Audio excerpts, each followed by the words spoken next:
Yeah, we can see it. We can see it now. We can see it now. Yeah. Okay, thank you. The key word that I want to stress here is insulin resistance. I want to spend a little bit time on this so that your only take-home point will be this. So this terminology is so key in understanding the pathophysiology of obesity. Insulin resistance results in several metabolic disorders, especially a metabolic syndrome and diabetes. So how does this insulin work? So insulin gets to the receptor on the cell and it unlocks the glucose channel and helps to open up the transporter, what we call the glucose channel, so that the glucose can enter into the cell. So insulin resistance, it's a subnormal glucose response to endogenous or exogenous insulin. That means the insulin that is produced inside the body or the insulin given as an injection from outside the body. If you see here, the insulin is there, but it's not letting the glucose to come into the cell. It can happen because of a couple of reasons. One is the receptor for the insulin might not work, or the receptor works and accepts the insulin, but the intracellular signaling mechanism that helps to open up the glucose channel might not work. So two mechanisms are the fundamental basis for insulin resistance. What happens when the glucose doesn't get into the cell? It stays in the blood. When it stays in the blood, it goes all over and starts affecting each and every tissue and organ. If it goes to the liver, it converts into fat, and that fat released into the blood and then tries to go all over the body. When the fat goes and deposits in and around the organs, we call visceral fat. At the same stretch, when the glucose is not entering because the insulin is providing some resistance and the insulin is also not working. And the second point that you see here, the excess insulin is in the bloodstream that will stimulate the ovaries and produce excess androgens, which will be converted into estrogen and progesterone. And this hormonal imbalance is a key mechanism for the polycystic ovarian disease, which I will discuss later on. So just want to mention, what does this insulin resistance do to us? Do you see this one? Do you see this picture? Yes, we can see it, yes. Okay, thank you. So this is what I meant. I'm trying to avoid the medical jargons and try to keep everything in a plain English as much as possible. This excess fat that is produced in the liver, that's when it gets into the bloodstream, it starts getting deposited all over the body. In the liver, in and around the heart, in and around the pancreas, in and around the skeletal muscle. So as it deposits, it starts affecting their important functions. When it surrounds the heart, it affects the heart's function and then results in a heart failure. And if it goes to the pancreas, it messes up with their functions. And goes to the kidneys, then it results in a high blood pressures. So this is an easy picture to understand how the obesity can impact several organs. It can present in a variety of ways depending upon the underlying etiology and severity. As I mentioned, obesity is only one among the reasons for insulin resistance. There are many other reasons for it. Like if you see the fourth one, that's inactivity, that is also can cause insulin resistance, and the medications and the stress.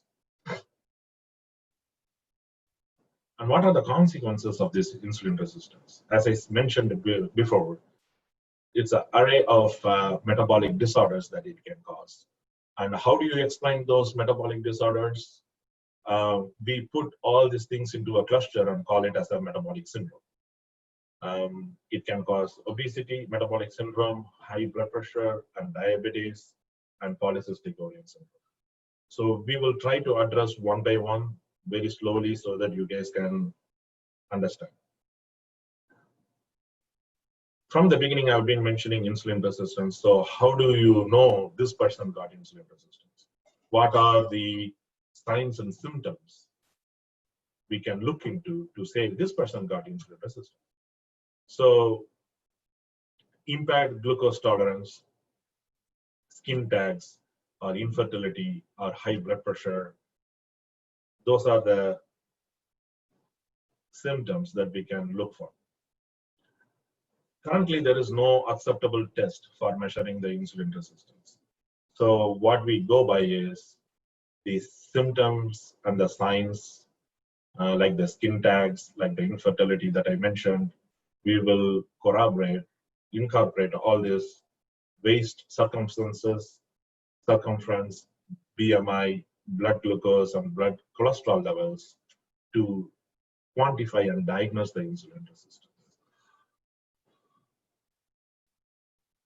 Metabolic syndrome. So this is a cluster of metabolic disorder that will influence the risk of cardiovascular disease linked with insulin resistance. There are 5 traits that we need to look into each and every person to see whether the person have insulin resistance. Abdominal obesity. How do you define it? By the waist circumference, like 40 inches in men and 35 in the women.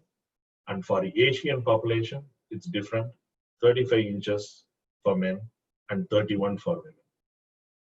Serum triglycerides more than 150, and then fasting plasma glucose more than 100, and blood pressure more than 130/85, and the HDL cholesterol less than 40. So we take all these parameters into consideration in addition to the signs and symptoms to identify and who got insulin resistance. After identifying, we will do the risk stratification. If anyone got 3 out of 5 traits, then we will say this person has metabolic syndrome. And one of the important metabolic disorder that is caused by the insulin resistance and obesity is diabetes.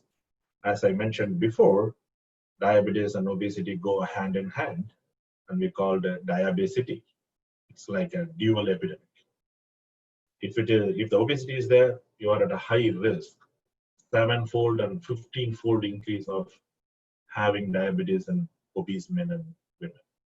So given this kind of high risk, which will have some influence over the cardiovascular disease.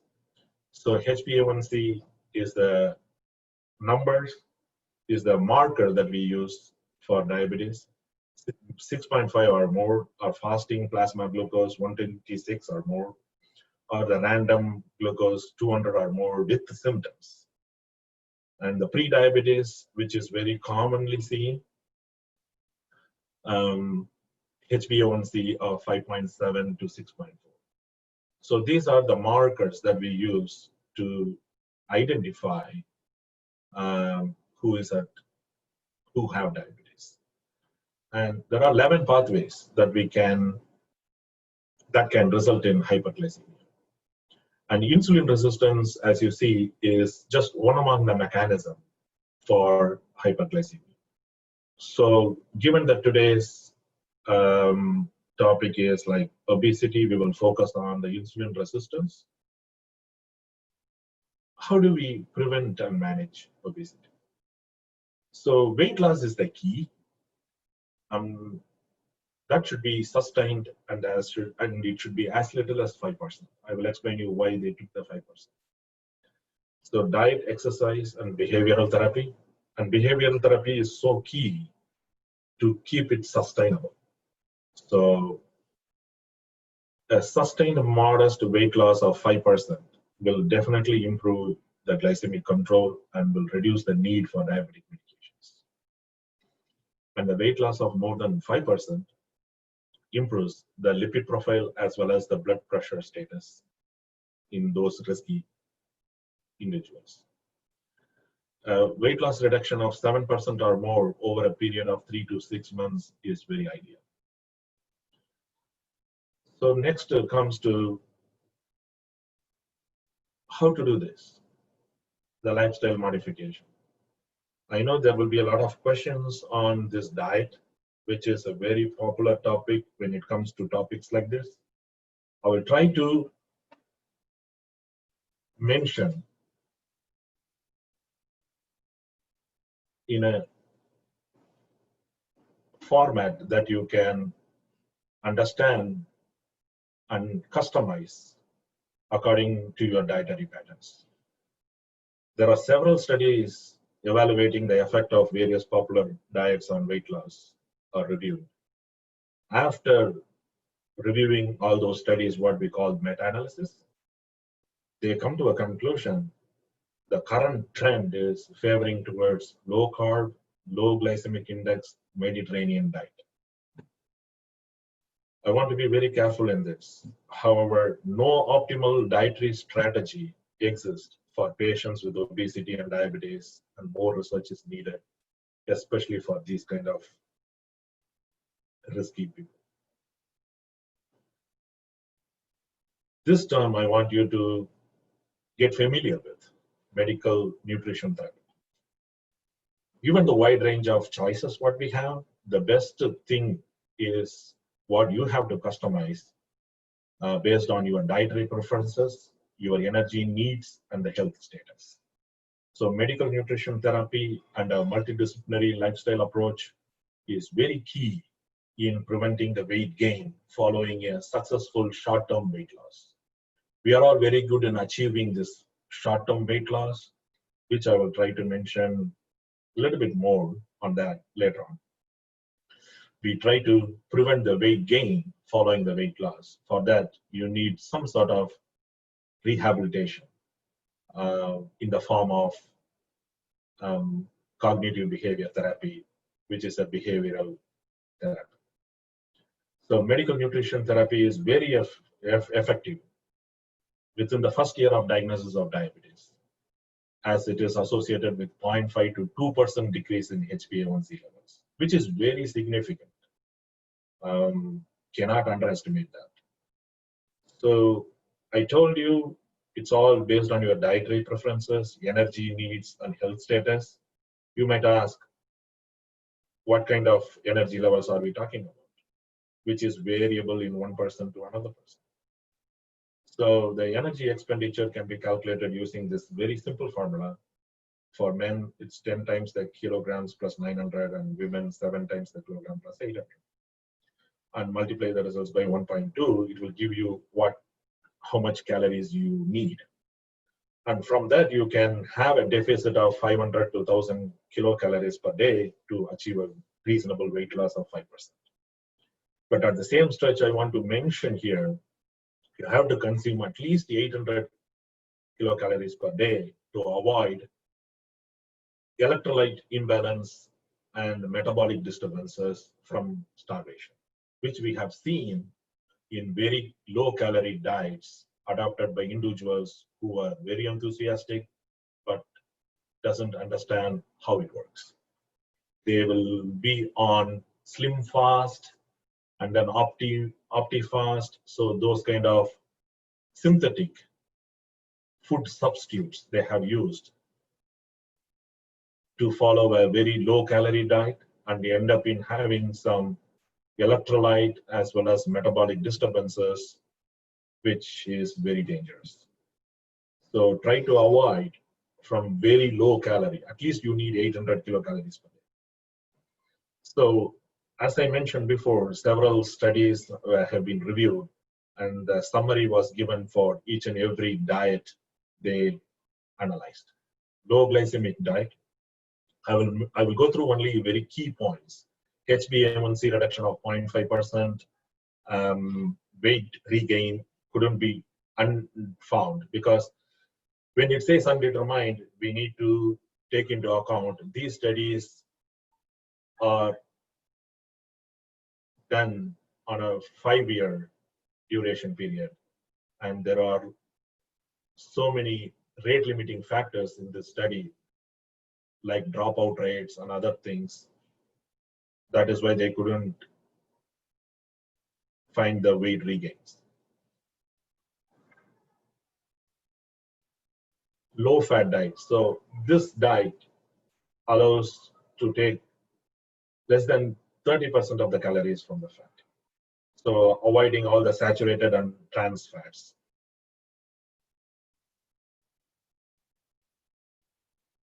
Mediterranean diet, which I've been telling from the beginning, it focuses mainly on unsaturated fats. That is the very key point why it is on the top of the ladder for the last 7 to 10 years, as per the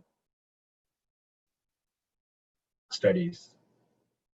If you see, the weight loss is 7.4 kilograms in a year, and HbA1c reduction is 0.4 to 0.6%.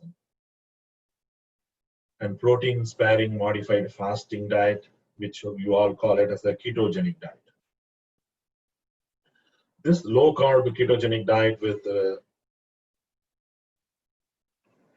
very low calorie diet, what it means is like taking fat and protein and avoiding the carbohydrate. They have done studies to prove it is not sustainable. There are more challenges in the study, because if you see the weight regain, most of the people return to baseline by 5 years. It is very challenging and very difficult to sustain this. And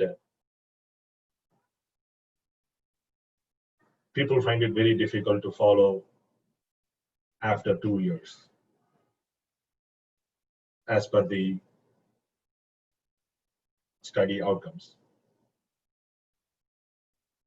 Vegetarian diet, HbA1c reduction of 0.6%. So this one slide will explain you how important it is, the Mediterranean diet versus the Western diet.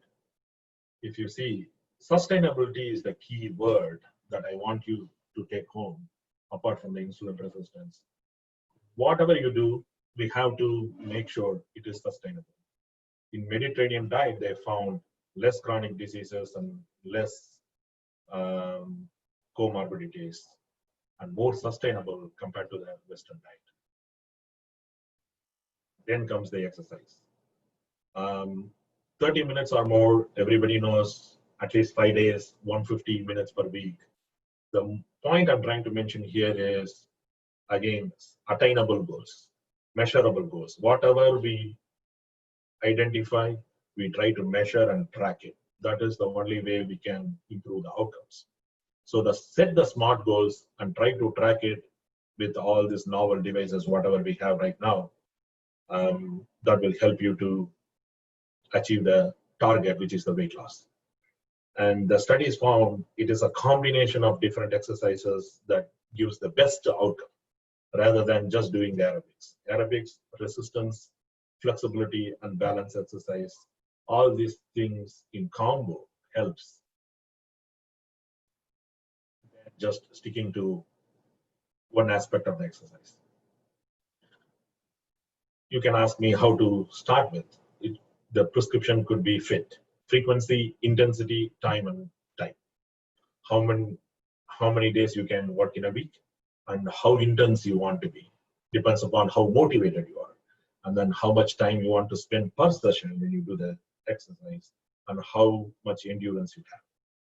So for sedentary beginners, 3 days a week, moderate 30 minutes brisk walking. And for non-sedentary active people, 4 days a week, moderate 30 minutes brisk walking plus squats or plank hold. So you can see the benefits of doing a regular physical activity. The most important thing is the lower risk of all-cause mortality. That is what we are aiming for. Try to restrict the risk of cardiovascular disease linked with the insulin resistance from obesity. So this is very, very important. Behavioral and cognitive techniques. We will be doing it for a short period of time, and then we will rebound with a weight gain. So there are ways to come around. Definitely, this is the important part of medical nutrition therapy, which is another word I want you to remember. Not only they will educate you on what to eat and how to make it sustainable on a long-term basis by giving you some counseling. Keep a food diary. You can go through all these things like some attributes like do nothing else while eating, leave the table after eating. The simple things that what we can do in a day-to-day life activities. So the last comes the anti-obesity therapies. We do this only if the patient is very motivated and show at least a 5% body loss in terms of the weight over the period of 3 to 6 months. And only for the people whose BMI is more than 30 or more than 27 with comorbidities like diabetes or hypertension or heart attack or kidney problems. Before we start the medications, we always try to rule out the other causes of obesity, like any problems with the thyroid, or the patient is on any medications that is really causing the weight gain. So based on this, we classify the obesity like neuroendocrine obesity, dietary obesity. So we try to rule out the other causes that we can treat so that we can get into the therapy for obesity. These are the medications associated with the weight gain. The number one on the ladder is the steroids. There are several medications which I'll briefly mention. I'm not going to go into the depth that we can use for obesity control. The most commonly used one is orlistat, liraglutide, and phentermine and bupropion. In the metabolic clinic, the phentermine combination has produced a weight loss, significant weight loss, when it was tested over a period of 12 months. So are there any, because the diabetes and obesity go hand in hand, are there any diabetic medications that I can use to reduce the weight at the same stretch that will control the diabetes? I mentioned there are several other ways several other mechanisms that can cause diabetes. And one of the mechanisms is insulin resistance. There are some medications that can work on that. The medications that we normally use in obese patients are the metformin, DPP-4 inhibitors, and GLP-1 agonist, those are all medications that we can use for obese patients. If you see this chart, you can see if you want to achieve weight loss, we can use certain category of medications that will help in doing it in addition to the glycemic control. It's the same thing represented in a different format. I will conclude here and open up for any questions. Thank you, Dr. Tanigay. We'll be having the question answer session and the last part of this session. Next, Dr. Arul will be talking about the Siddha perspective of this obesity, and we will be opening up the question answer part at the end. People can ask their questions either in the chat or they can unmute themselves and then they can start asking either Dr. Tanigay or Dr. Arul. Anyway, thanks Dr. Tanigay Thiagarajan for your wonderful presentation. I know people will be having a lot of questions. Please stay back to answer whichever is appropriate for you. Dr. Arul, are you in line? Yes, madam. Yes. Okay. I'm online. Yes. Okay. Let me give a short introduction about Dr. Arul. You all know Dr. Arul Amudan is in GCSMR Advisory Committee, and he comes from the traditional Siddha family. He also did his MSc Medical Pharmacology at Kasturba Medical College, Manipal, and also MSc Yoga and Naturopathy from Tamil Nadu Physical Education and Sports University. He is a Siddha researcher for the past 12 years with grants from Ministry of Ayush, and also he had 30 research articles published in the international journals, presented his Siddha research in 25 national and international conferences. He is also the member of syllabus committee in Central Council of Indian Medicine, New Delhi, and a Siddha expert in traditional knowledge digital library of CSIR that protects intellectual property values of the Indian traditional medicinal system. He is also the team leader in the division of Siddha, Center of Integrative Medicine and Research, Manipal, and also a senior grade lecturer in the Department of Pharmacology, MMMC, Manipal. Welcome, Dr. Arul. You can start your presentation. Thank you. Thank you for introduction. So, good morning for the West and good evening to the rest of the people. Already Dr. Tanige Arasu has actually clearly explained the modern concept of obesity and diabetes where they meet each other. So similar thing, same thing only, I will be telling from the Siddha perspective. So always the prevention is better than the cure. So see, I talk more about the preventive aspect. So in a common man language, the why there is a body weight gain, because there is an excess energy that is stored in the body. So the life is full of the balancing activity. There must be a balance between the intake and the expenditure. So even you may think you may take carbohydrate food or lipid food. So whatever food you take, that is based on the calorie. So if there is a excess energy consumption in the form of any type of food, so whereas the expenditure is less, then definitely that is going to be stored in the body in the form of fat. So uh, there are ways to release the storage by fasting or hibernating or exercise. So there must be a balance in the even in this dietary and body weight balancing activity too. So definitely the obesity takes place the central part in the many of the conditions, and just by treating obesity even you can prevent many of the disease. And today the topic is diabetes. It is actually linked with the obesity. So we are talking about that prophylaxis.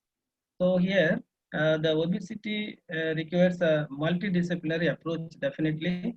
So including diet, exercise, and other behavioral modification. There is no magical or mantra for reducing obesity.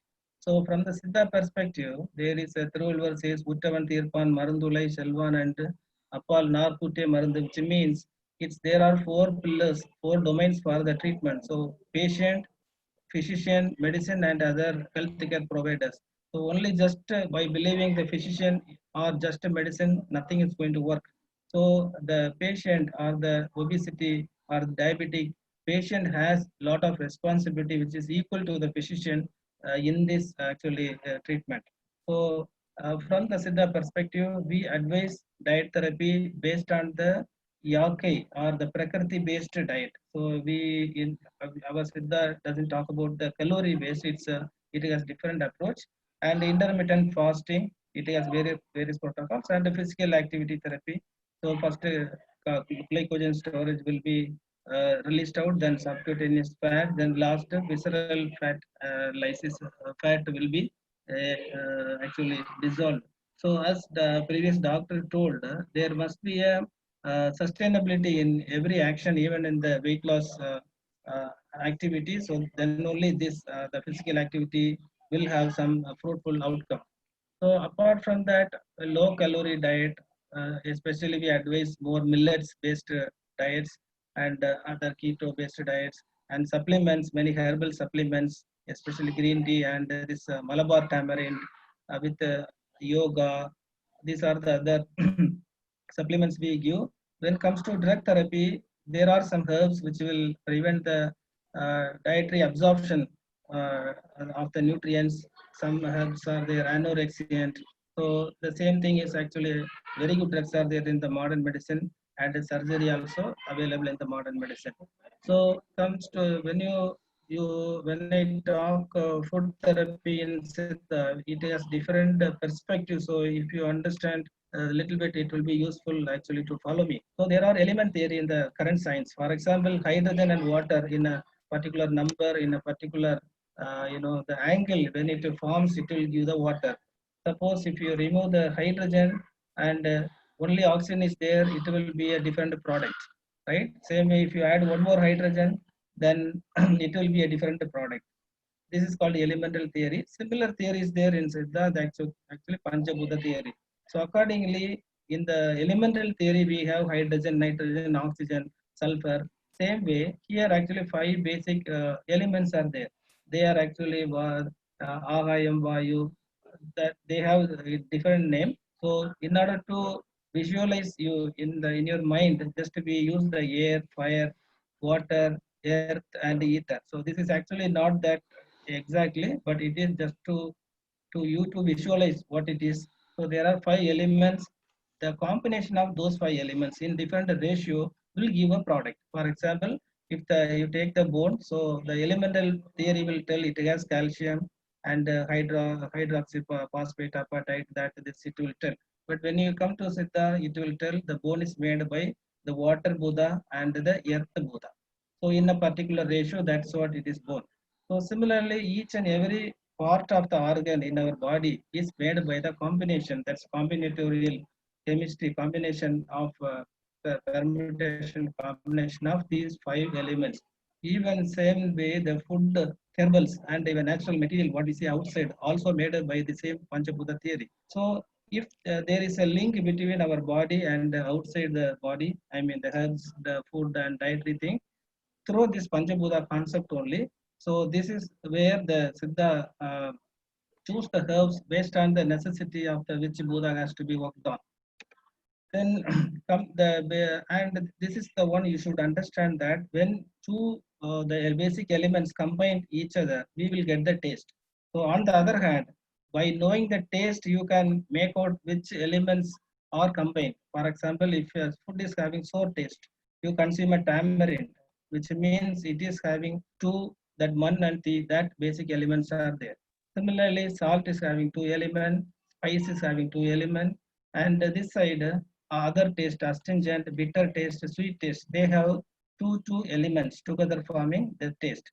So here again, broadly the taste based classification is there on the dietary sources. So the we divide into hot taste foods and cool taste foods. So like sour taste, salt, spice, these all actually hot taste foods, because they have the theme in the fire element. Because of this fire element, they are classified as a hot potency food. Whereas the cool potency food are like other 3 taste foods are cool potency. So in a common example, you can say tamarind, salt, and the chili. This is the jumbo navel palam, bitter gourd, and the watermelon.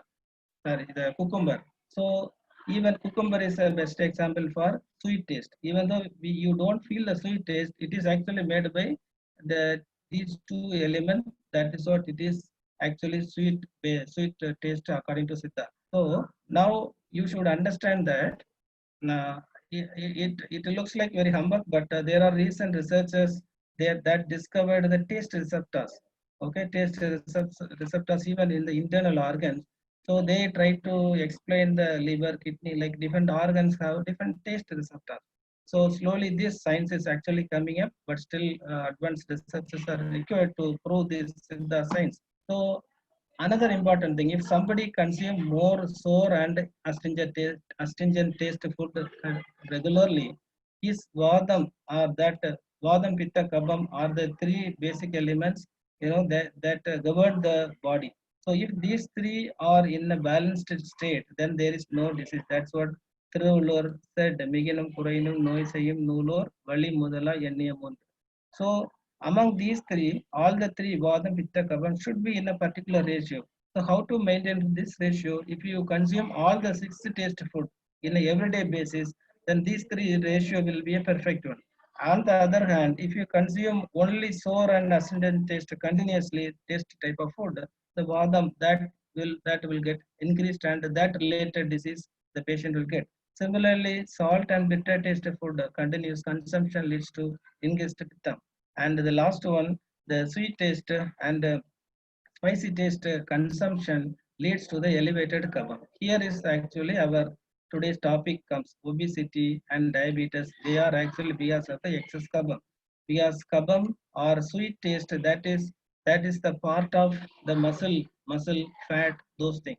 So we have to actually eat all the 6 taste foods in a daily basis. Daily basis. That is what actually the balanced diet in Siddha. So I think only Tamil culture emphasizes the eating of even bitter food. No other culture actually encourage you to eat a bitter food. Even it is a part of our daily food. And how to eat, actually even that also mentioned in the Siddha literature. So first we have to eat sweet taste food. Sweet doesn't mean the jaggery or other sweet food directly. Excess sweet food here, sweet mean what? Even cucumber is a sweet food. Similarly, rice is a sweet food, right, according to our Siddha principle. So when you consume sweet first, followed by other sour taste, salt, karam, like other taste we have to consume. Finally, the curd plus pickle we can consume. So here the sweet, why it has to be consumed first. So when somebody consume food, so immediately after some time the brain gets signal. Yes, the person started eating. So in order to digest, brain and the pancreas get the signal through the GLP-1 and other amylase, those few of the other proteins.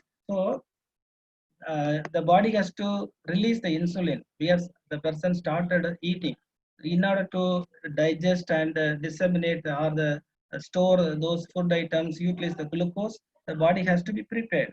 So that is actually done by sweet taste items or carbohydrate or glucose. So when we consume sweet taste first and you chew it thoroughly you chew for long time, so that the insulin will be released through that some of the mechanism, internal mechanism. So that is the one way of naturally enhancing the insulin release. Other ways, the same sweet will also activate the satiety center in the brain. So in the brain we have satiety center. So after the stomach is filled, the signal goes to the brain. Yes, enough. Yeah, he has taken enough food, so the satiety center will be activated. So person will not feel eating more. So that satiety center we can actually activate by eating sweet taste food or carbohydrate food initially for lunch after chewing a long time, so that people will eat less food. And the conscious eating is also very important in Siddha. So you have to enjoy the act of chewing. So only you can see that many of the snacks in India, especially for kids, they will be, while chewing it creates sounds like cracking sound. It's a chips, muruku. So many that gives some kind of interest for a chewing activity. So when we eat the other foods, when we become adult, we eat other foods. There also we have to follow the same enjoying the chewing act. Even though it is very semi-solid in nature, we have to enjoy the chewing and chew the food till it becomes liquid. So again the same mechanism, GLP mechanism. When you chew more, then it will activate the satiety center, and it leads to the preparation of insulin release. Everything will happen. So this is one thing is important. Similarly, when we have the intestinal gut microbiome, so how we have home herbal garden or kitchen garden outside, same way our intestinal system, gas colon system, we have actually microbial flora. That is actually very very important for everybody. We should maintain that flora for a healthy life. So when there is an abnormality in that intestinal microflora, that leads to many other immunological disease and other inflammatory diseases. So that also even Siddha mentions that why we are eating, we are not living to eat, we are eating for living. So it mentioned that you have to divide your food into 4 parts. So 1/4 should you have to eat for your microbes, krimi. This the above stanza actually tells that. So you have to feed your gut microbiome. So 1/4 of your daily food should be for the my gut microbiome, and 1/4 should be fiber content for the stool formation, and the body 1/4 should be nutrients, micronutrients, and the udarakani means the calorie should be 1/4.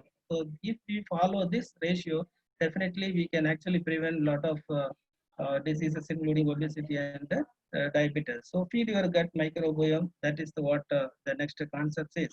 So there are many theories. The gut microbiota or gut microorganisms, they will utilize our energy, excess energy from the food.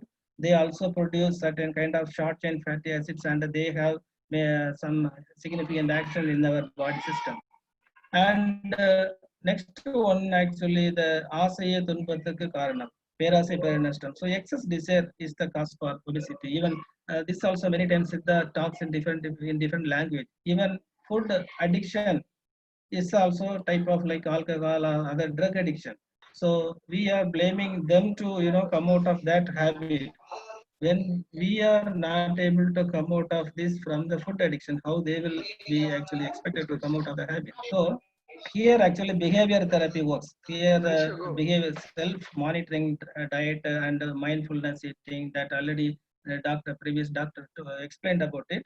So here one thing I want to emphasize, the group behavioral therapy, that is what important in a family, in the Indian culture. So family, they all sit together and eat, and there we can actually monitor what to eat and the whole family eat. Even religious controlling also is there in a particular month, particular type of diet, and next season particular type of diet. These are actually a type of group behavioral therapy. So there is a controlling mechanism that makes sure everybody followed that. And regarding mindfulness eating, definitely, Tirukkural mentioned so many, I mean, under the medicine chapter, he mentioned everything about the mindful eating only. So once the full digestion is happened, our body really required food, we feel hungry. That is the signal for eating. So only after that we have to eat. That is what it is mentioned in many, many, many, all the 4, 5 the sloka talks about only that. Then come to the next one. So we all want to eat more, but we don't want to put on weight. So even undi surungadal pendirkalaga mean reduce the body weight, but by eating. So that is what the concept in Siddha. Similarly, there is one proverb like இளைத்தவனுக்கு எல்லை கொடு கொழுத்தவனுக்கு கொள்ளை கொடு, which means the horse gram has the property to reduce weight. So horse gram based kollu tuvail, kollu chutney, there are many recipes are there. The sprouted kollu, horse gram, we can eat actually. The equivalent to horse gram, there is the flax seed that's also used in Siddha medicine, like it is called alicivide. That is more popular for the weight reduction in the powders. So you can use actually horse gram. Similarly, ஆனைக்கு ஒரு காலம் வந்தால் பூனைக்கு ஒரு காலம் வரும், which means ஆனை mean the cow ghee. The weight gain by cow ghee could be treated by the பூனை mean what honey. So honey is actually best sugar, natural sugar, uh, apart from the Palmyra jaggery. And Siddha advises use only Palmyra jaggery or honey. Any one of these two only are considered as the best for the sugar supplement. And Patini Perumarandi, this is also very, very important concept. So in all the religions, there will be some of the fasting practices. So Siddha says per day, who eats only one time, one door one yogi, he is the yogi. Who eats 2 times, he will be the bogi, mean actually he is living for eating. And those who consume 3 times will be rogi, mean who will get diseases. And the more than that, if somebody eats more than 3 times, he will get palarogi, mean he will get multiple diseases. And he is also actually drohi. He is actually eating others' food. He is overeating. So, and this is what very important. And one more proverb is there. ஒன்பது இருபொழுது ஒழிய மூன்று பொழுது உண்ணும். It means per day 2 times only should be, that food we have to consume. So this actually giving the fasting concept. I will tell in the next slide how to do that. And what we eat also, it is not the full stomach. Always we have to eat half the stomach, அரை வயிறு, half the stomach solid food, 1/4 of the stomach liquid like more curd or other watery thing, and the remaining 1/4 of the stomach should be empty. This is again formula we have to always follow. This we can follow in the mindfulness eating or behavioral therapy. So per day only 2 times if somebody consume, the remaining time the gap will be the 16 to 18 hours. So if you maintain the gap of, for example, if you consume evening 7 o'clock the dinner, 7 o'clock the dinner, and tomorrow morning 7 o'clock is the 12 hour. After that you add 4 hour, so 11 o'clock tomorrow morning if you consume your breakfast, then you are maintaining a 16-hour gap. So that this is how 2 time food we have to consume. So 16-hour gap in the everyday meal, if you follow that, then definitely it is a best intermittent fasting practice, and it has lots of values to add in the weight reduction and insulin sensitivity and diabetes. And the last point is actually sleep quality. So again, Siddha says you got to sleep at night only. Daytime, if you sleep, then we will put on weight. So that science behind also not much understood, but we must sleep on the night only. Afternoon sleepers definitely will get the weight gain. So another concept is in the for the diabetes, Kanni Maikathal Kandidu Megame. So this is again one of the etiology mentioned in Siddha. So which means Kanni Maika, that means I will tell in your understanding language. So in the body we have a lot of hormones. Among them, insulin is the only anti-diabetic hormone. All the other hormones are diabetogenic, which means when other hormones, every hormones other than insulin, they have the property of bringing the glucose from peripheral, I mean from the body tissues to the blood. So they are called diabetogenic. So here what happened, when there is a kanni mayakam, mean what sexual thought, sexual activity, even Jesus Christ also told once, right? So when you imagine in a wrong way with the women, you have already committed prostitution. So which means that much even imagination also has its own power. They will activate a lot of other hormones other than insulin. So because that activity requires a lot of glucose. So continuously if somebody involving in this kanni mayakam, then definitely the baseline value of that diabetogenic hormones will be substantially elevated. So after some time he will develop a temporary diabetic type state. If that continues, he will get a diabetes. So this also one concept is there in Siddha. Just for your thought, I am leaving this. And these all from the patient side, they have to work on that. And when you come to the treatment part, there are many herbs actually. Number of herbs are available like avarai, naval kottai, vilva ilai, nilavembu, and bitter gourd, kovai kai. These are very actually excellent herbs you can actually follow without any side effect. There are number of research articles available. These herbs actually prevent the glucose absorption from the intestine. They actually increasing the insulin secretion and its utilization, and especially the vilvamilei, they prevent the diabetic complication, eye microvasculopathy, eye and neuropathy complications. So these are actually very excellent home remedies or like a self medication you can follow without a much adverse effect. Even the avare, cassia auriculata, poo, avare, flower tea also available. People consume that. Even some studies actually demonstrated the ability of this avare in the regeneration of the pancreatic islet cell from where the insulin is actually released. So definitely Siddha has the lot of health recipes for the obesity and diabetes, and definitely I will tell it's a customized regimen is a must. So without consulting Siddha physician, your prakriti we have to see, your dehi, vada pitta, what type of dehi you are, we have to see your nadi. and other based on other comorbid conditions, actually we have to prepare a regimen, and continuously you should not eat one herb. If you can see many medias that herbal, this herbal you will eat and it will go away. It will not go away. So that will work for one mandalam. One mandalam in 3 lunar cycle. 3 lunar cycle is actually approximately 48 days. So you can have consume one herb for 48 days. That's a 3 lunar cycle is called one mandalam. After that, you should change the herb. You should change other herbs. So otherwise, the sensitivity will be lost. The herbs will not act more. So this concept you should understand. And finally, I will say we have to live like a monkey. So monkey eats, its traditional food. It in the jungle it eats its traditional food. So we have to use our traditional food. If some North Indian argue me, so you don't impose your tradition on me. So similarly, South Indians tell you don't impose your tradition onto me. So how to identify traditional food? So usually we don't.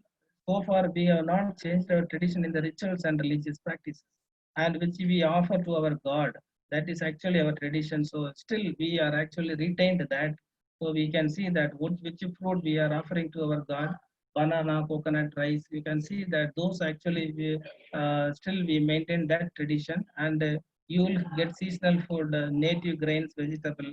Your body has lot of relationship with that, and your body knows it what it is, and it's a thousands and thousands of years of experience to your body, your genetic pattern with that that local variety of food. Or so everything that is the best advisable one. And what monkey eats, so monkey eats unlimited food. Even I will say you eat unlimited, but you eat only fruits and leaves. Okay, so definitely they are low calorie only. They are actually best. You can eat as much as possible, and they will not simply sit monkey. They will be happily jump here and there, climb. So also the energy expenditure is important. So this is what the just advice I will like to give you. And regarding Siddha, there are many things which is not understandable for us. So that what I thought I have on the YouTube, Siddha speaks health and wellness mantram. So slowly I'm trying to make you understand these three of the concepts. So you can watch when you are free.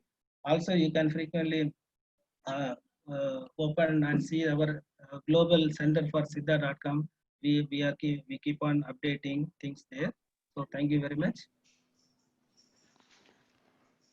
Thank you, Dr. Arulamadan, for your nice presentation and colorful. Let me go to the question answer session. So whoever wants to ask any questions, so they can unmute themselves and just ask what question for which doctor. You can tell their name. So either Dr. Arulamadan or Dr. Tanigai, they are ready to answer your questions. You can unmute yourself and then you can go for the question answer session.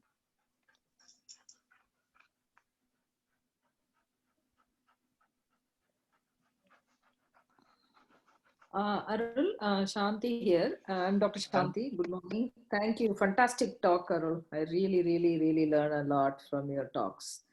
Thank you, I madam. do, I do about intermittent fasting. So I do intermittent fasting. I started doing only 2 meals this year. So 8 o'clock to 9 p.m. depending on my work. Like I eat in the dinner, and then next day at 12:30, 1 o'clock in the afternoon only my next meal is. Is it okay to break? I mean, it is okay to not eating the morning meal because breakfast is the big meal they say, right? Generally. Yes, madam. Actually, breakfast we should have, but you can delay the time actually. As you told, it can be 9 or 10, but you can always drink fruit juices or some liquid foods, low calorie liquid food in the morning. So that will not be considered as a meal. But when you eat a calorigenic food like idli, dosa, then definitely that is considered as a meal. Even snacks also meal. So some people will think morning breakfast they will take, and 11:30 one some snacks they will take, lunch evening 4 o'clock one snacks, night. So they are actually consuming 5 times of food a day, 5 times. So solid food or the calorigenic food we have to consume 2 times. Rest of the times you can have like the liquid like low calorie fruit juices. That is actually that will be the perfect one. Okay. I do eat some fruit or a cucumber, something like that, low carrot. No. That's But a great. another thing you nailed is eat only when you're hungry. And you Yes. asked us to differentiate the hunger from craving. That's excellent point. Thank you. Thank you, madam. Actually, we are now habituated that timely we have to eat. I don't know what is that bad habit. Timely mean all are not same. So let's say exactly like 8 o'clock, 12 o'clock. We are tuned to it. It's not like that. If you don't feel hungry, no need to eat. Body doesn't want. So we have to observe the body, listen the body, and to obey to the body. Sure. Thank you. I got it.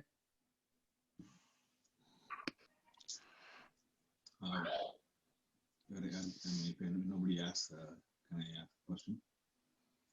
Any more questions? Yeah, can you hear me? கொஞ்சம் சத்தமா பேசுங்க சங்கர். கேக்குதா? கேக்குது. இப்ப கேக்குது. Yeah.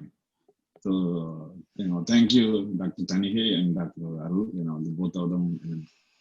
I didn't listen to all the things, but they really gave a good insight about obesity and diabetic and also food diet and things like that.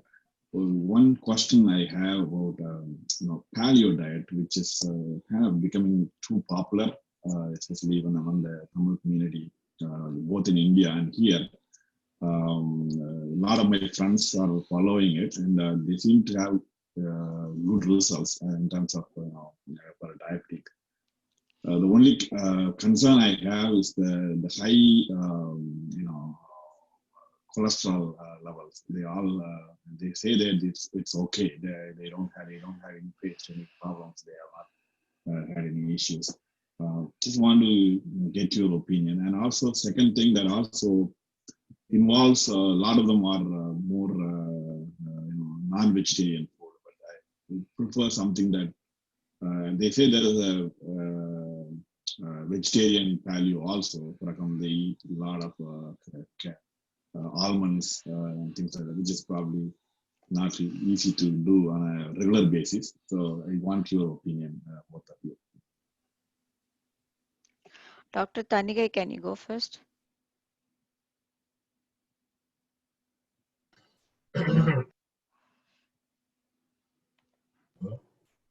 Can you hear me? Yeah. Yeah. So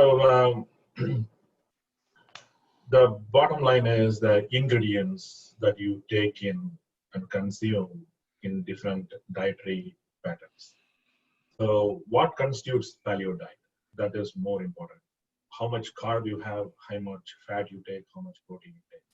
That is why it is difficult for the scientific literature to come to a conclusion that this diet is better than the other diet. So paleo diet, keto diet has its own advantages and disadvantages. I wouldn't recommend anybody to brand any particular popular diets, but the trend that I was trying to focus and emphasize is low carb, low glycemic index Mediterranean diet. So they compared all this paleo diet, this keto diet, and other various diets existing in different culture, different ethnicity, different racial population. They compared the whole variety of the popular diets. They couldn't come to a conclusion which one is better than the other. So it is very premature to say the paleo diet, the question that you asked, the paleo diet helps to control the obesity or diabetes with a limited controlled studies that we have. We need more long-term controlled studies and research to come to any conclusion. But one thing they have come to a conclusion after the meta-analysis, which is evidence-based, is very low carb, very low glycemic index Mediterranean diet has consistently produced the results.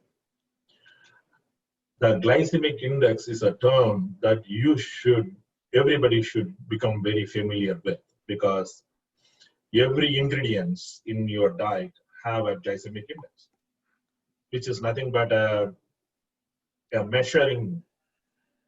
It's a measure of raise in the blood glucose level 2 hours after you eat anything. So it is very difficult to say for sure paleo diet is what is recommended.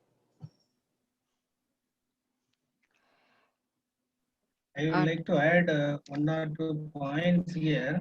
So, when we consume more carbohydrate, definitely to a certain extent, energy is taken from that, and excess energy, more than requirement, how much we consume, that will be converted into fatty acid or something. It will be converted into fat for the storage.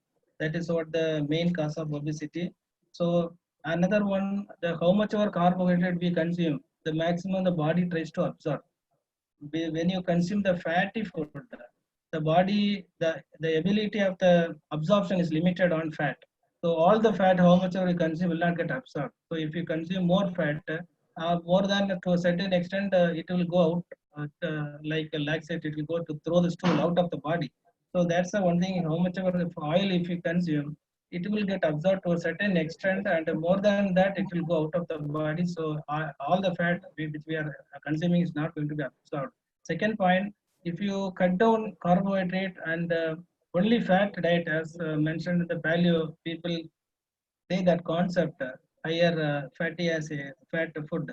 So limited absorption is happening first thing. Then from that fatty thing only, the required energy can be, calorie can be generated.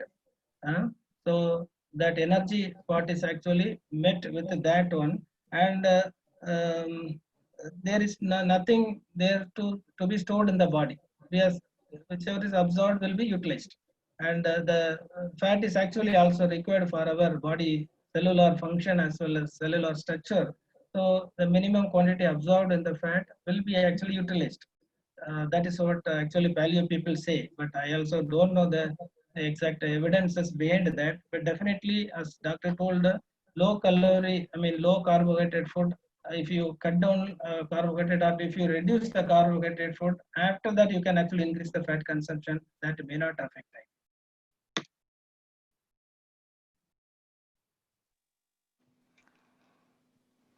Doctor, there is another question in the chat window. I am going to read this. Are there any food restriction during exercise? What are the best food to eat before and after exercise?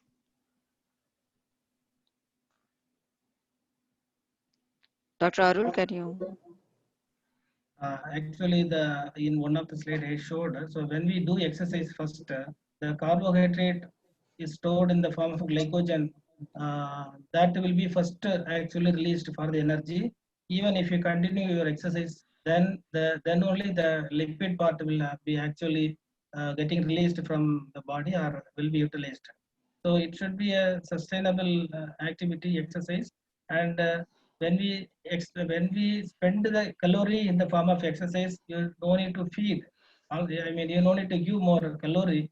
It means there is nothing. The net benefit will not be. You will not get net benefit. So when you spend the energy, you should not feed the energy.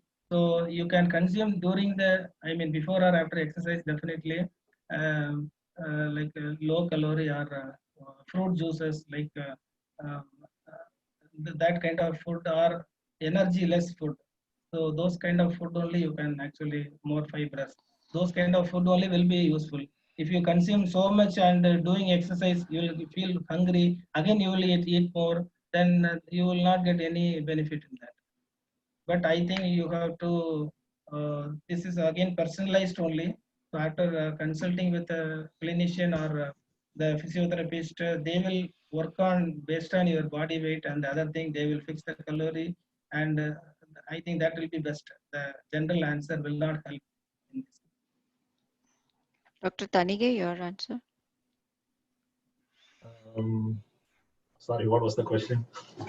Actually, is there any food restriction during exercise? And what are the best food to eat before and after exercise? There is nothing documented. This particular food you should eat before exercise or after exercise. There is nothing like that. There is nothing in the literature. But I think the more reasonable way to rephrase this is what you should do to make it more sustainable. How the exercise should be done in a way that you can do it on a long-term basis. From what we have seen, the early morning time seems to favor more outcomes rather than in any part of the day. There are many factors involved in it, but it is highly recommended to do whatever you want to do in the early morning rather than in any part of the day. But that answers the first question, I guess. The second one, there are any food restrictions during exercise? Why do you eat during the exercise? No. There are, we can even do another session on what are the misconceptions and the myths involved in managing the obesity, as well as the lifestyle modification, because there is a lot of misconceptions which is not supported by literature. Okay, thank you, Doctor. The next question is from Prabha, I think. Is there any specific food to avoid in specific season like summer or winter? What is the viewpoint from Siddha? I think it's a question to Dr. Arul. Yes, actually, the Siddha concept, the chronobiological concept is there. The every 2 months will be considered as a one season. So similarly, 12 months in a year, we have 6 seasons. So major seasons we call. So chronobiologically, the global will undergo 6 different type of changes. So like some season it will be Vata changes, Pitta, Kapha, like that. So based on that, our body will also undergo the change. So definitely, we should actually change our dietary pattern. That's what you can see. Every 2 months, there will be some rituals or some ethnic functions, so that it's a day for actually changing the diet habit, and based on the available the seasonal foods and all. So this actually definitely it is there. We have to change, even applying oil has to be changed in order to balance the or prevent the environmental chronological effect. So there are lifestyle, internal diet, everything. If you change, definitely it will be wonderful. You can be the healthy person. So I think we GCSMR we are planning actually like in futures, before these seasonal changes we can have these separate talks. That's what respiratory system also we kept because next. There will be some seasonal change that will affect respiratory system. So during that, we will talk about that seasonal diet, what has to be consumed. So we will discuss, I think, during every changing the time for the public, because it will be a very lengthy one. Thank you. Thank you, Doctor. And another question for you from Raji Selvam. In Siddha, do we have any remedy for diabetic foot pain? Okay, so diabetic foot pain, we give that Seran Kotai, actually one medicine is there, Seran Kotai Nei or Rasagandhi Melagu. These are the drugs we give for the neuropathy pain, diabetic neuropathy. It's actually diabetic foot pain, diabetic neuropathy. And also as a home remedy, you can consume Vilva Ilai powder. Vilva Ilai powder or fresh bean, you can make a paste and consume. That is actually has a lot of nutrition supplements. Actually, it will help actually. So and other from the modern perspective, vitamins neurologically supportive vitamins you can consume. And if you consult a Siddha physician, definitely they will give. We have certain drugs for this. It is available. Okay, thank you, Doctor. Then I want to stress one more time that we are not any giving any treatment or anything. It's just only a discussion for about two medical systems. So if you have any concern or any particular treatment, it's better to consult with your physicians and either your Siddha physician or the modern doctors. So just want to make sure that we are not giving any treatment plans here. It's only a suggestions. Do you have any more questions? They can unmute themselves and they can ask questions.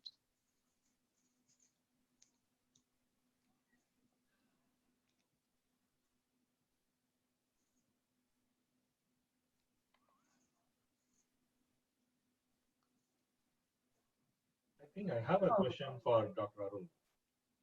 Sir, please. Are there any are there any herbal combo that you have been using in a metabolic clinic or weight loss clinic that have produced sustainable weight loss over a period of time and was very well documented and proved?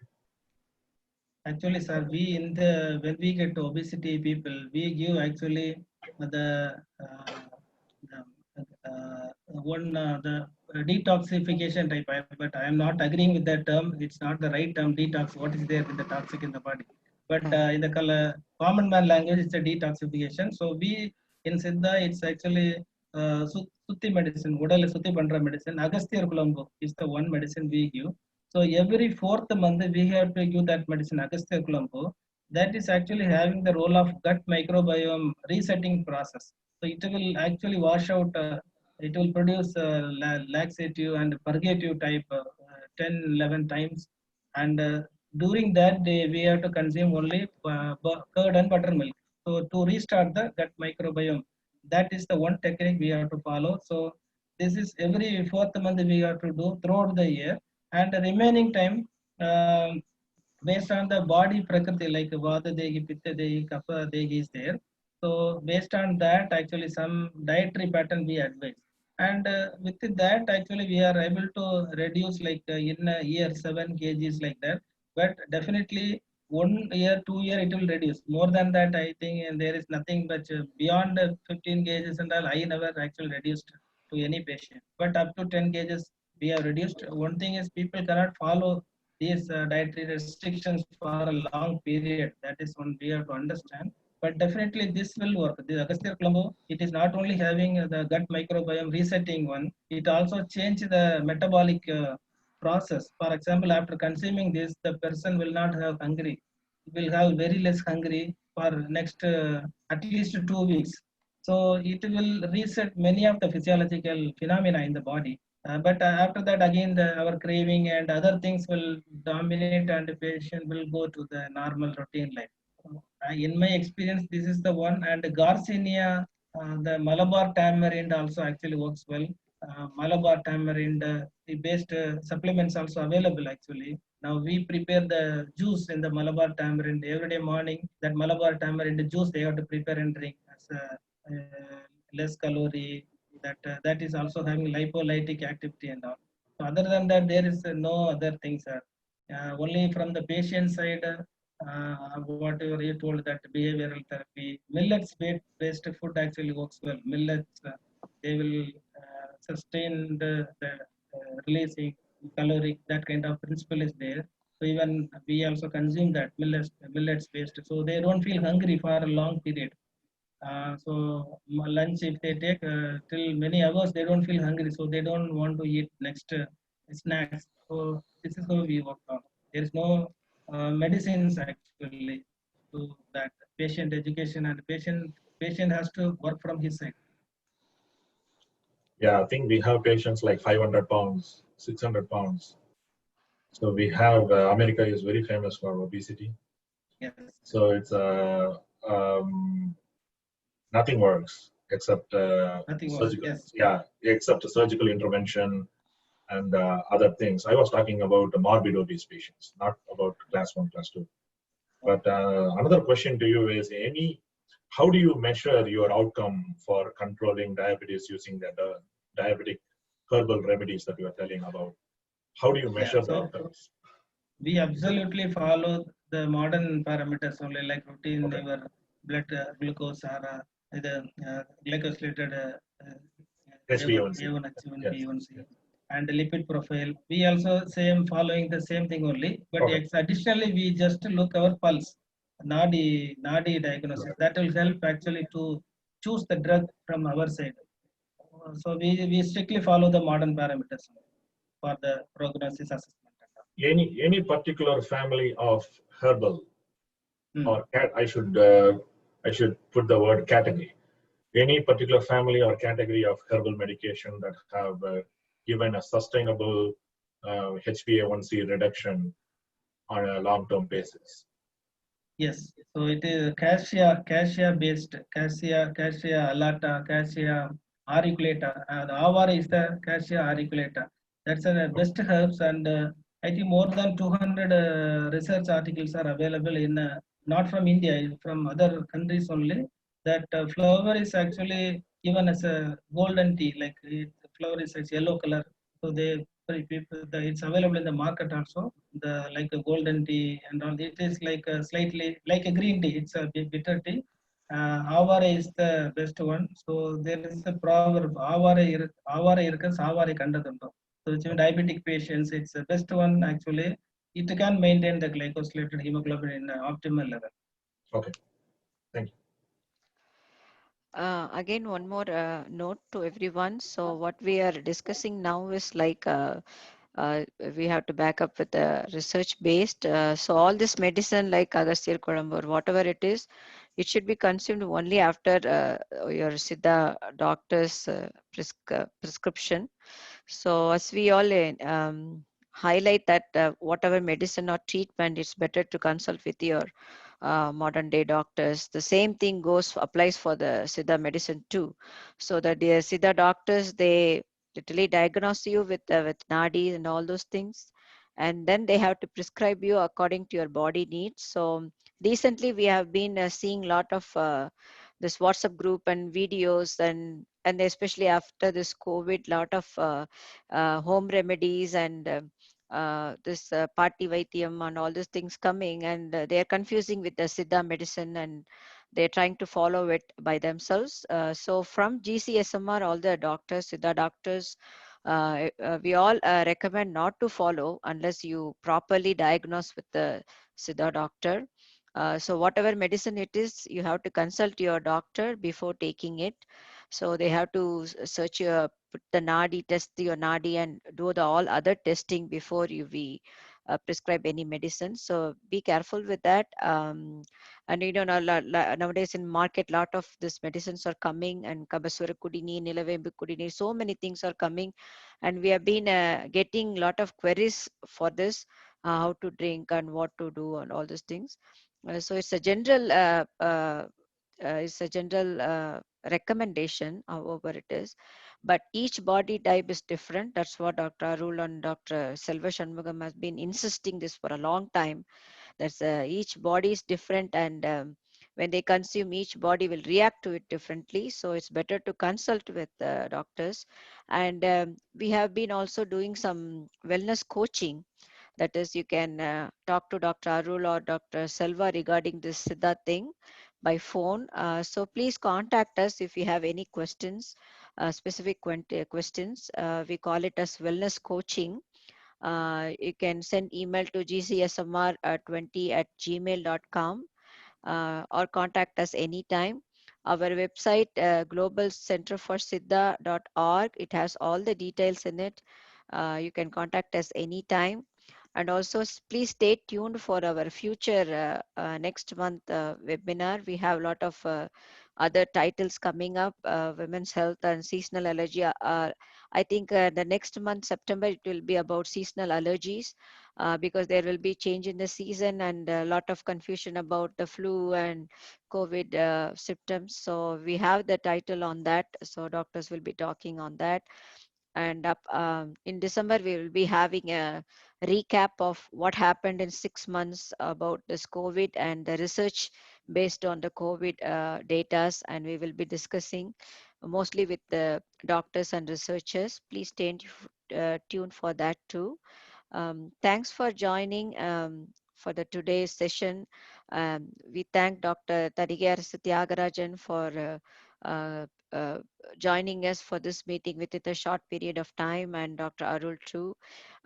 We have other doctors really busy. Dr. Selva is very busy in the Chengalpattu COVID research, so he will join us soon. And thank you all. Thanks to everyone. If you have any more questions, just email us, or you can just put it in the chat also. We have 10 more minutes. In 10 more minutes, we can finish the call. If you have any questions, please put it in the chat window or unmute yourself and ask. You can ask Dr. Tanigay or Dr. Arul. I would like to add one point for people. So Kovakai is the best herb, anti-diabetic vegetable. So anti-diabetic mean it will not reduce the blood glucose, but it is a low calorie, high fiber vegetable. So especially night time, you can consume Kovakai based food, more Kovakai. So so if you fill your half of the stomach with the Kovakai alone, and remaining with the other regular foods. And the next day morning, if you check that the blood glucose level will be very, very low. I mean, morning fasting blood glucose will be very low. So this is the one practice we can do that. Either kovakai or cabbage, you can boil in the steam in the idli or put vessel. You can heat it, boil it. So steam boiled one, steamed one cabbage or Kovakai fry, anything you can consume in the as a night major to fill the stomach as with the fibrous food. This is one practice you can reduce the morning fasting glucose, and also after dinner, half an hour later you have to go a walk. So even Kurunade Nadakanam, even Siddha also it is mentioned, and there are many papers to support that. So the glycogen storage in the body, that is actually getting released in the morning, and that will actually increase the blood glucose, fasting glucose.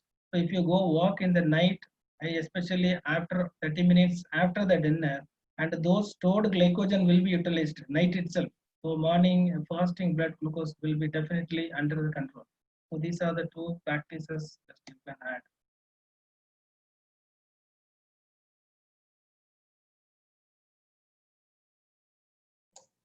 This question is to Dr. Arul. How to find out we have Vadam, Pidam, or Kapam? How to identify by the nature, by natural way, and how to what to eat when you see like I have a Kapam Kapam, how to identify and what to eat, which is available at home. Okay, actually there are many physical findings, like a very lean person will be Vadam, and middle person, obese person. So very lean, obese, not obese, that thin, thick, in between. So this is the one thing. And hair, curling hair, straight hair, short hair, and color also, skin color, skin complexion, like that. And if you consult a Siddha physician, definitely be more than 13 questions are there. So we ask those 13 questions. Even in the dreaming, if you get that what kind of dream you get the dream of water or fire, or people get the dream they fall from the tree or flying. That also actually matter. If people get the dream of flying from the tree, they are Vadadegam. Fire, yellowish flower, those dream will be Pitta Degam. White color or sky color, that if it comes in the dream, it's a Kaba Degam, like that. So 13 questions, if you answer, actually we can make out which type of Prakriti you are. And but if a Siddha physician like just observing itself, we can actually identify, and by checking pulse also we can identify your Prakriti or Yaki. And based on the food, definitely based on the Prakriti or the Yaki, food has to be changed. For example, some people even after having a raw onion, they will get sinusitis, they will get throat congestion, they will get the cough. But some people it will not do anything. Cucumber, some people raw cucumber if they consume, they get throat pain, or it will increase the nasal secretion. In the Kapha-Degi people, in the Pitta-Degi people, they will love consuming the cucumber, raw cucumber. So like that, even food actually interact with our body. It is actually a simplified way of personalized diet therapy only. even there are some few of the genetic studies have proven that the existence of Vata Pitta Kapam in the body type. In the Manipal only they have taken the 1,000 Vata type people, 1,000 Pitta, 1,000 Kapha people they have taken, and they have done a genetic test. You can search article also, you will get it. So definitely with the help of Siddha fishing only actually it is possible. We lost those knowledge from the public people because of we are not following in the day-to-day life uh, like that. Some people like I think better, madam, one if you consult a Siddha physician personally only it is possible. Okay, thank you, doctor. Doctor, you told about that Agastya Kulambu, right? So, but Agastya Yes, Kulambu madam. is like, can you mention about that more? Yeah, actually, Agastya Colombo is the one drug we have to give strictly under Siddha doctor's prescription and under the monitoring only. Well, as a self medication, please don't take because this is the medicine believed that that balances the three dosha, Vata, Pitta, Kapham. If they are in a balanced state, you are absolutely normal.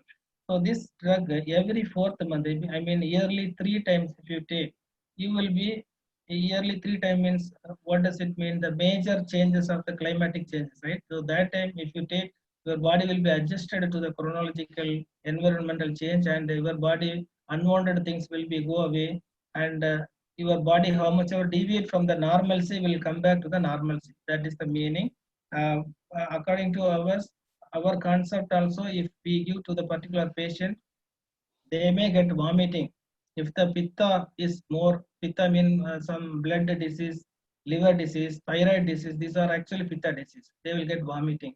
If they have vada issues like skin disease, arthritis, those issues actually vada no, they will get diarrhea. And if the kapha is more, they will get sweating. So this is how it will balance all the three doshas, and within a single day it will actually balance, and the patient will be normal, will be reaching to the normal state. So that is the one thing. With this, the patient we can ensure that prevention. This is the best one seen in Siddhartha. Yearly 3 times if you take, you can actually prevent lot of diseases, including the obesity and diabetes and all. Weight reduction also it works, but and it is in the general population. If suppose if the patient is having particular disease, bronchial asthma or arthritis or diabetes, then the anubanam, so it's a drug. After consuming, we have to drink something, right? So that drinking part will vary. If you have some respiratory disease, then it will be with some particular herbal juice. So if you have this disease with another herbal juice, so with that specific anubana, it will cure the disease. So again, with the Siddha doctor's consultation, definitely you can take. So once you undergo this process of diarrhea, vomiting, everything, next time you will not be afraid. Otherwise, you will be afraid and you feel lot of dehydration, and definitely you may be afraid. So it's I suggest all the people actually yearly 3 times. If you take, you will be absolutely normal. And especially in the women population, they have to take during the first day or second day or third day of the menstrual day. Then it will even regulate the hormones. So this is how we advise for many of the people. So like other prophylaxis, it is better to incorporate this in your life so that you will be actually very healthy. It's excellent drug. Many of the patients we have actually psoriasis, even cancer patients also we give. So after giving this drug, the drug works better. Even allopathy drug also works better. Because this create lot of physiological changes in the body. So only we have to take with the doctor's advice, right? Yes, madam. Definitely. Otherwise, it will be actually not a good personal self medication. Thank you, doctor.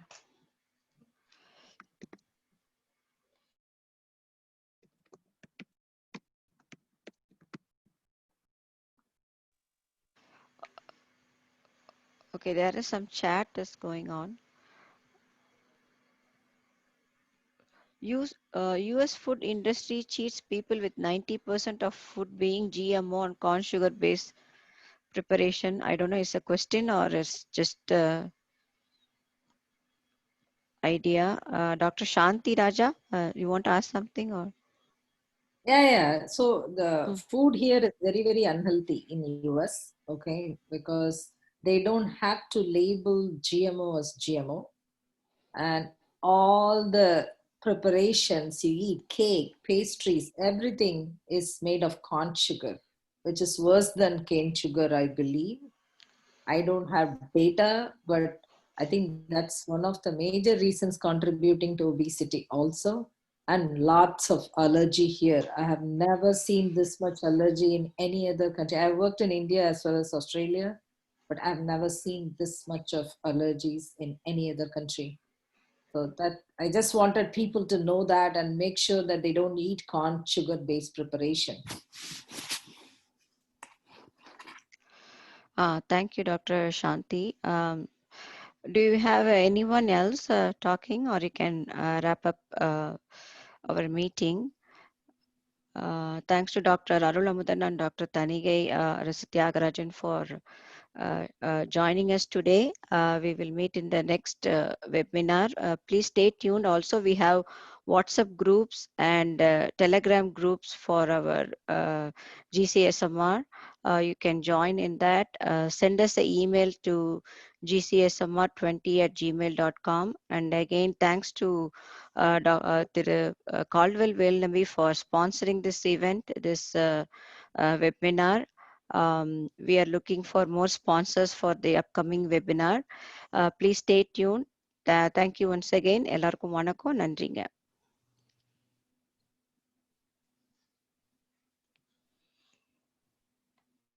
Thank you.